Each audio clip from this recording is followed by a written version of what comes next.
진노의 날에 피난처 되신 하나님이라고 하는 큐티 제목으로 말씀을 나누도록 하겠습니다. 나훔서, 생소하기도 하죠.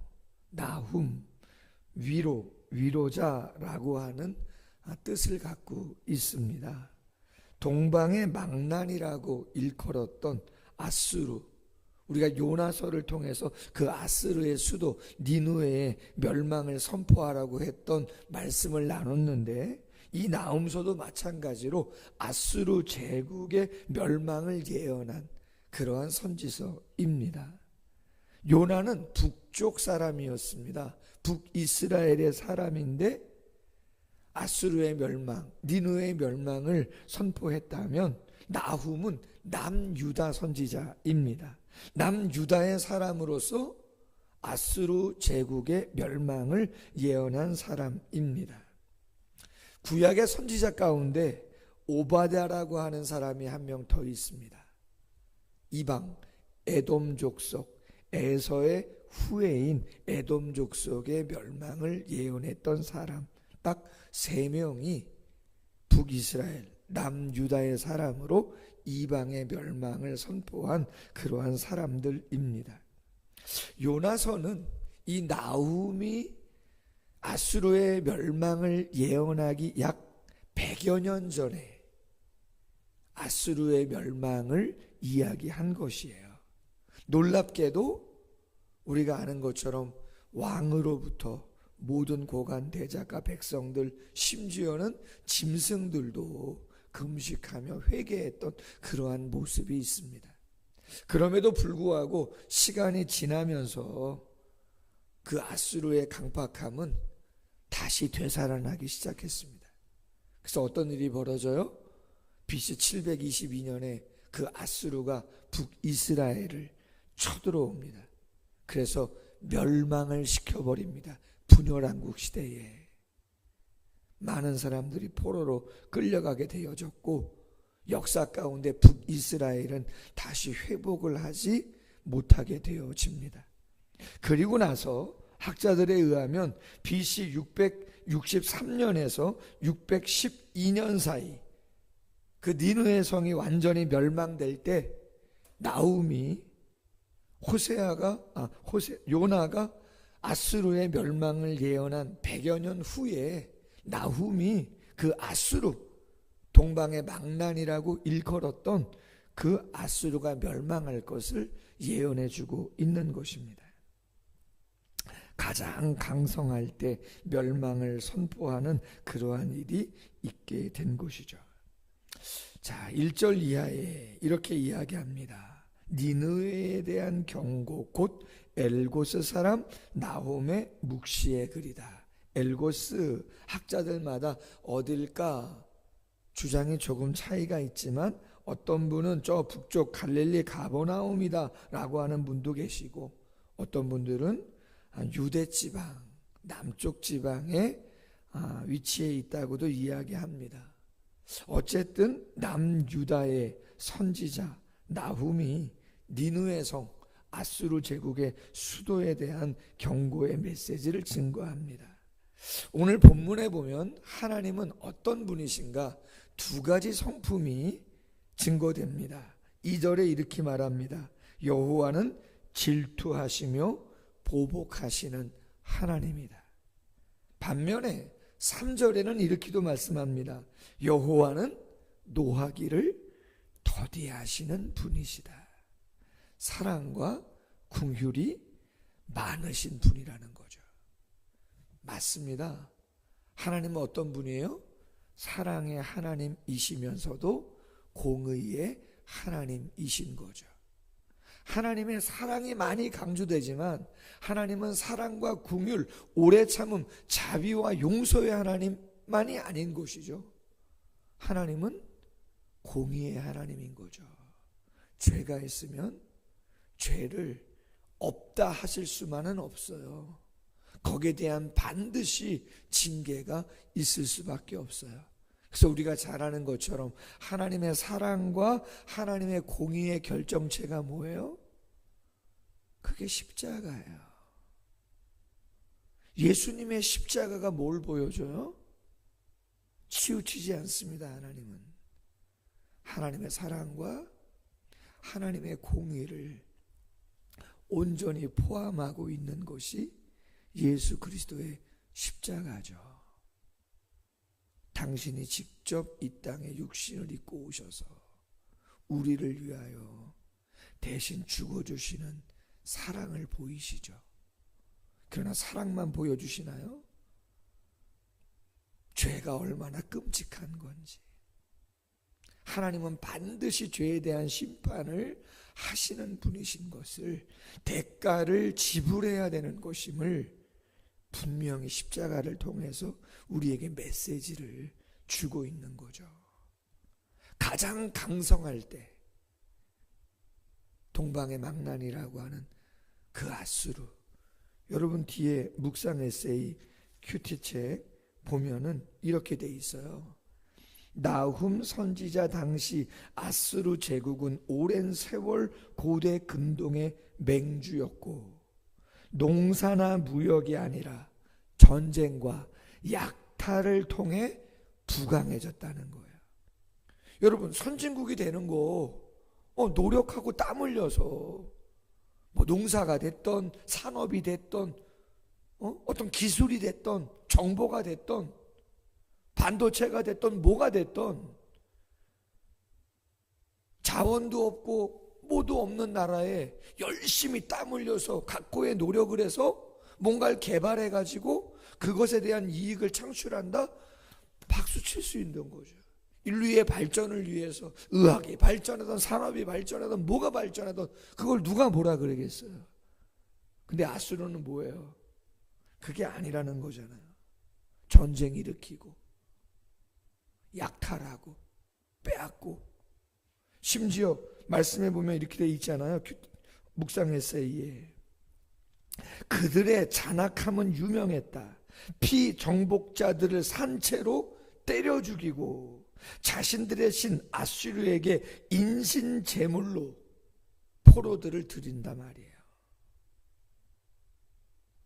말이 안 되잖아요. 인신 제사를, 제가 예전에 말씀드렸죠.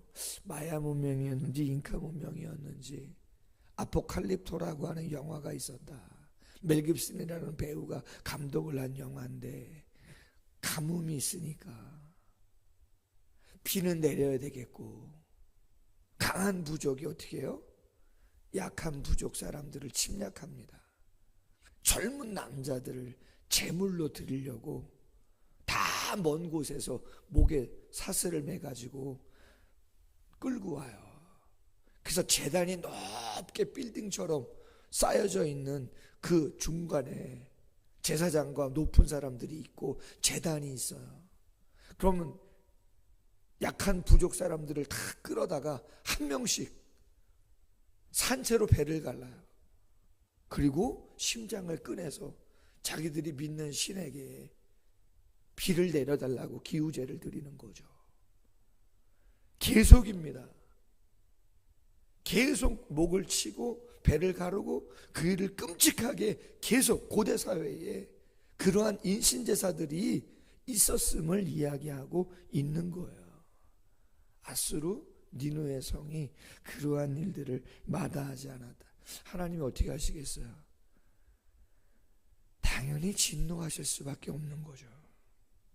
2절 말씀에 여호와는 보복하시며 진노하시되 자기를 거스리는 자에게 보복하시며 자기를 대적하는 자에게 진노를 품으신다. 그러나 노하기를 더디하신다. 여러분, 예언하고 경고하는 이유는 뭡니까? 기회를 주시는 거 아닙니까? 바로 그냥 진노를 쏟으시면 되는데 100여 년 전에는 요나를 보냈고 지금 죄를 끔찍하게 저지르고 있으니까 하나님이 또 나훔을 통해서, 남유다의 선지자를 통해서 또 경고를 하시는 거예요. 다행히 요나가 메시지를 전했을 때 금식하며 회개해서 그 어려운 시간을 넘겼어요. 근데 요번엔 어때요? 아니에요. 요번엔 아니에요. 강팍함을 풀지 않아요. 결국 그들 바벨론과 함께한 연합군들에 의해서 612년에 멸망을 당하게 되어지는 것이죠. 안타깝죠. 성경은 이렇게 이야기합니다.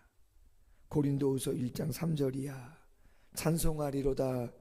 그는 우리 주 예수 그리스도의 하나님이요 자비의 아버지요 모든 위로의 하나님이시며 우리의 모든 환난 중에서 우리를 위로하사 우리로 하여금 하나님께 받는 위로로서 모든 환난 중에 있는 자들을 능히 위로하시는 이시로다. 민수기 14장 18절 여호와는 노하기를 더디하시고 인자가 많아 죄악과 허물을 사하시나 형벌받을 자는 결단코 사하지 아니하시고 아버지의 죄악을 자식에게 갚아 3, 4대까지 이르게 하리라 하셨나이다. 두 가지 하나님의 성품을 우리는 결코 치우쳐서 생각하면 안 된다. 하나님의 공의와 하나님의 사랑, 하나님의 사랑과 하나님의 공의를 정확하게. 그래서 여러분, 신자들은요, 제가 말씀 늘 가끔 하잖아요. 세상에서 살아가실 때 교회 말고요, 세상에서 살아가실 때 불신자들보다 도덕과 윤리의 수준이 어떻게 돼야 된다고요? 훨씬 높으셔야 됩니다. 성경이 그걸 얘기합니다.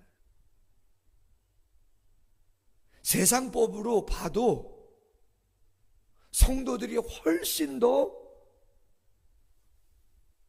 정결하고 깨끗한 모습으로 서 있어야 돼요. 왜요? 성경이 얘기하잖아요.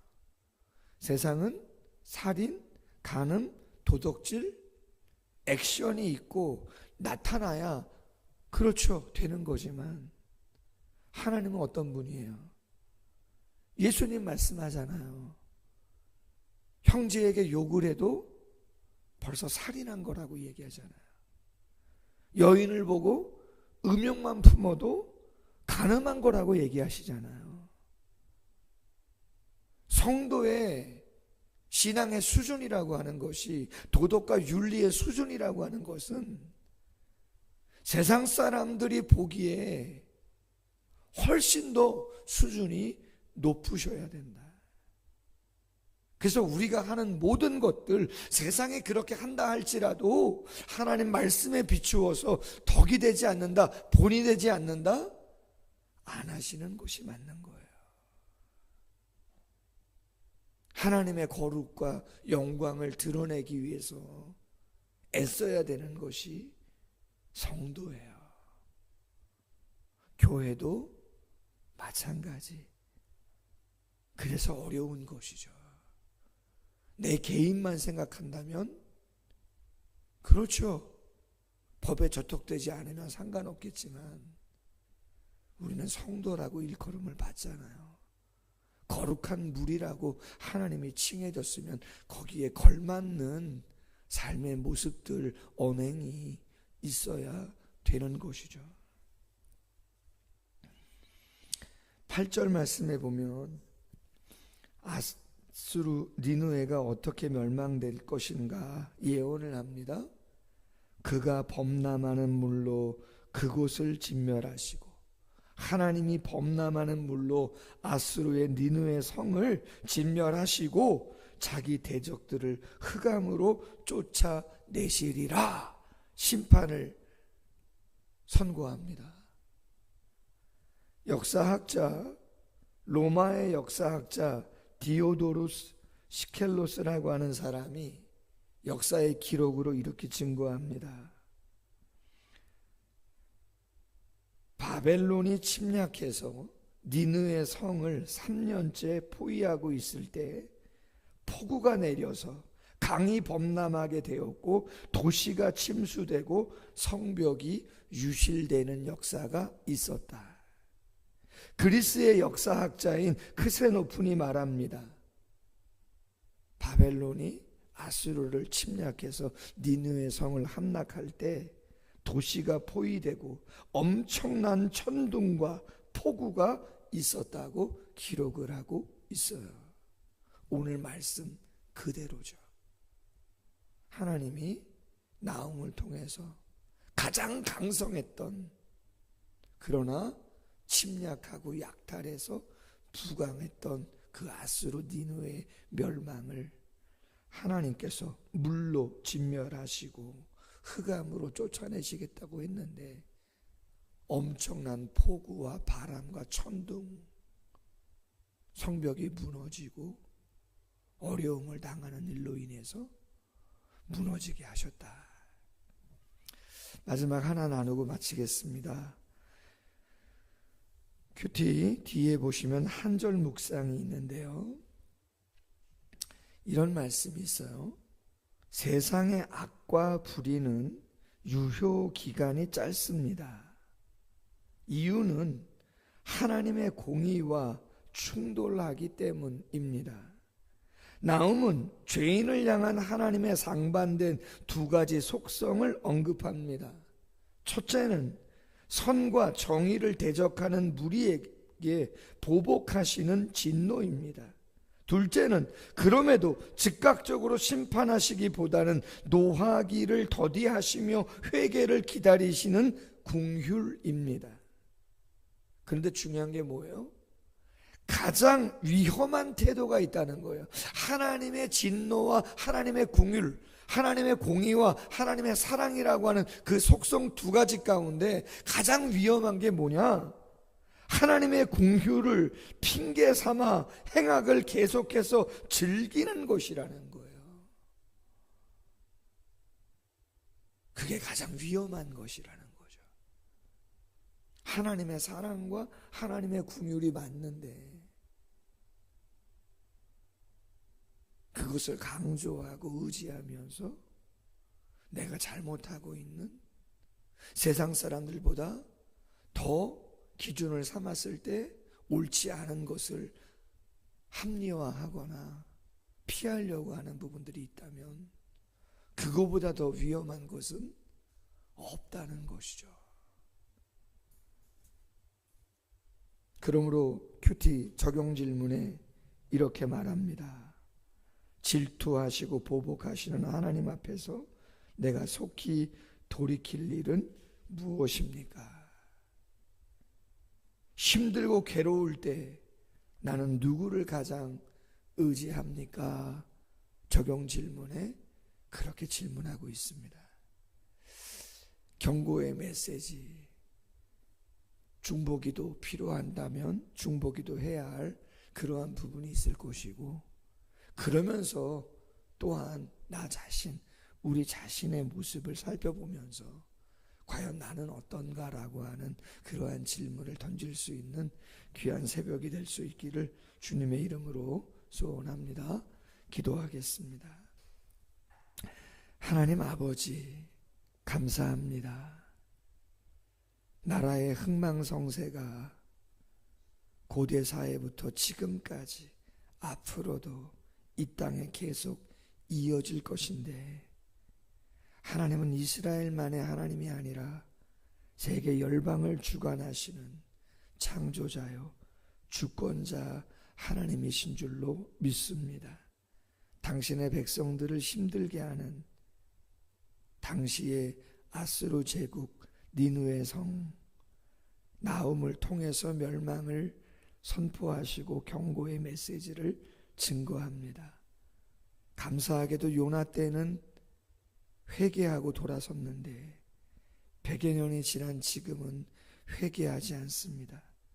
결국 하나님이 진노하시고 심판하심으로 BC 612년 바벨론에 의해서 멸망당하는 안타까운 모습 보여줍니다. 그 이후에도 수많은 나라와 제국이 그러한 흥망성쇠를 계속해서 이어간 것 아니겠습니까? 나라만 그렇겠습니까? 한 개인과 가정 또한 그럴 수 있지 않겠습니까? 다시 한번 우리의 마음에 경고의 메시지 잘 담게 하시고 사랑과 긍휼을 분명히 믿고 신뢰하지만 혹시라도 우리가 하나님의 공의에 저촉되어지는 부분이 있다면, 세상 사람들보다 못한 부분이 있다면, 회개할 것 있다면 회개하게 하시고 하나님 앞에 온전히 설 수 있는 저희들이 될 수 있도록, 한국교회 또한 되어질 수 있도록 주께서 은혜 위에 은혜를 베풀어 주시옵소서. 기도합니다. 중보기도 합니다. 기도가 닿는 곳에 하나님의 성령의 감화와 감동, 회복과 치유의 역사가 있을 수 있도록 역사하여 주시옵소서. 감사하며 예수님의 이름으로 기도하옵나이다. 아멘. 계속해서 기도합니다.